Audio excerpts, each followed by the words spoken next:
Salut, bienvenue à ma série digestive. Aujourd'hui, on parle de l'estomac. L'estomac qui est un organe crucial au niveau de la santé pour avoir plein d'énergie, se sentir super bien, puis vraiment être à notre plein potentiel. L'estomac, c'est un organe qui est situé le long du tube digestif, le long de l'œsophage, juste en dessous du sternum, en plein centre, puis un petit peu sur la gauche. Dans son rôle principal, évidemment, c'est de sécréter de l'acide chlorhydrique, des enzymes comme la pepsine pour venir digérer les protéines. Les protéines, c'est nos blocs de fondation du corps. C'est avec ça qu'on répare l'ensemble de nos structures. On va réparer, oui, nos muscles, mais on va réparer notre peau, nos organes, même au niveau de l'ADN. Il va avoir un rôle au niveau de nos neurotransmetteurs, les molécules qui régulent notre cerveau. Fait que c'est vraiment super important de bien digérer au niveau de l'estomac, de produire suffisamment d'enzymes, suffisamment d'acide d'estomac, d'acide chlorhydrique. Dans les causes qui peuvent faire que quelqu'un en produit moins, on a déjà parlé un petit peu au niveau du pancréas, mais ça peut être évidemment émotionnel, par exemple le stress ou certaines émotions qui ont fait qu'on a affaibli notre production d'enzymes ou d'acide. Depuis ce temps-là, on a de la difficulté. Ça peut être physique. Donc, par exemple, on a reçu un coup, un choc, un accident d'auto, quelque chose. On a fait une chute, moi, avec un coup à l'estomac qui a fait que l'organe a produit moins d'enzymes. Ça peut être une mauvaise posture. Par exemple, les gens qui sont trop le torse bombé, trop en étirement ou contrairement trop recroquevillé. Ça peut être quelqu'un qui a des mouvements répétitifs. Par exemple, quelqu'un qui fait trop de sit-up et qui vient comprimer tout le temps au niveau de son estomac. Et ça peut être évidemment simplement biochimique. Donc, par exemple, quelqu'un qui a fait une diète avec beaucoup trop de protéines, hyperprotéiques, qui a demandé beaucoup de ressources naturelles au corps pour produire toutes ces enzymes-là, tout cet acide-là, puis finalement, il a épuisé ses ressources naturelles. Quelqu'un qui a fait une diète avec trop de calories, même chose.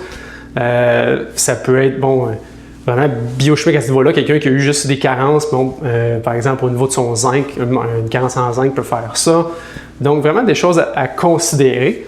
Au niveau des symptômes qu'on peut voir, au niveau d'une carence, un manque d'acide d'estomac ou un manque d'enzymes d'estomac, on va voir des gens qui vont avoir des gaz qui vont être odorants parce que les protéines vont putréfier les intestins. On va voir des gens qui vont peut-être avoir plus d'infections ou des ulcères d'estomac parce que l'acide d'estomac a un rôle primordial au niveau de la protection contre les pathogènes. Il sert à tuer les intrus qui rentrent dans notre système. Ça nous protège contre les indigestions puis les infections au niveau alimentaire. Donc, vraiment super important. On est donc plus à risque de faire ces choses-là si on a moins d'acide d'estomac. On peut se ramasser avec quelqu'un qui va avoir de la difficulté, par exemple, qui va être ballonné en mangeant. Il va gonfler pendant qu'il mange, il va se sentir lourd. C'est comme si toute la nourriture reste dans le fond de l'estomac et il n'est pas capable de passer. Ça fait vraiment une lourdeur à ce niveau-là. Ça peut faire évidemment de la malnutrition, des carences, on en parle tantôt, en vitamine B12, en fer, donc de l'anémie possible, en zinc, en manganèse, en magnésium, tous les minéraux en fait. On peut se ramasser aussi avec des douleurs, de la perte de masse musculaire.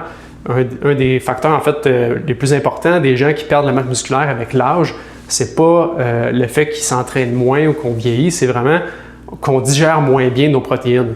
Puis un des mécanismes de survie du corps, lorsqu'on a moins de protéines qui rentrent dans le corps pour pouvoir faire les fonctions, c'est qu'on va aller gruger dans nos protéines musculaires pour produire, par exemple, du glucose, puis pour aller apporter de l'énergie directe au corps. Donc, on appelle ça de la néoglucogénèse. C'est un mécanisme hyper important. Donc, c'est une des raisons pour lesquelles c'est super important d'avoir un apport minimal en protéines. On veut un 20 à 30 % d'alimentation en protéines quand on regarde son assiette. Si on regarde au niveau des conséquences, fait que c'est peut-être un petit peu moins des signes et symptômes directs, mais plus indirects. On peut penser à des gens, par exemple, qui vont avoir de l'insomnie, qui vont être anxieux ou à la limite dépressifs. Tout ce qui est vraiment neurotransmetteur, qui est fait à base d'acides aminés, qui sont, une fois qu'on digère les protéines, ce qui reste vraiment les substrats les plus petits.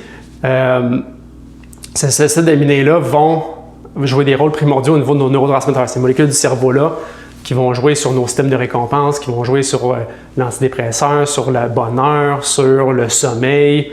Si on parle de sérotonine, dopamine, mélatonine, toutes ces choses-là, on a besoin de protéines pour créer tout ça. Donc, si on les digère mal, on peut se ramasser avec des problèmes à ce niveau-là. On peut parler aussi des gens qui vont avoir, par exemple, des ongles avec des taches blanches, des ongles cassants, qui vont avoir des douleurs musculaires, on en parlait tantôt, de la difficulté à récupérer. Ça peut être des gens aussi qui vont avoir, par exemple, des douleurs menstruelles.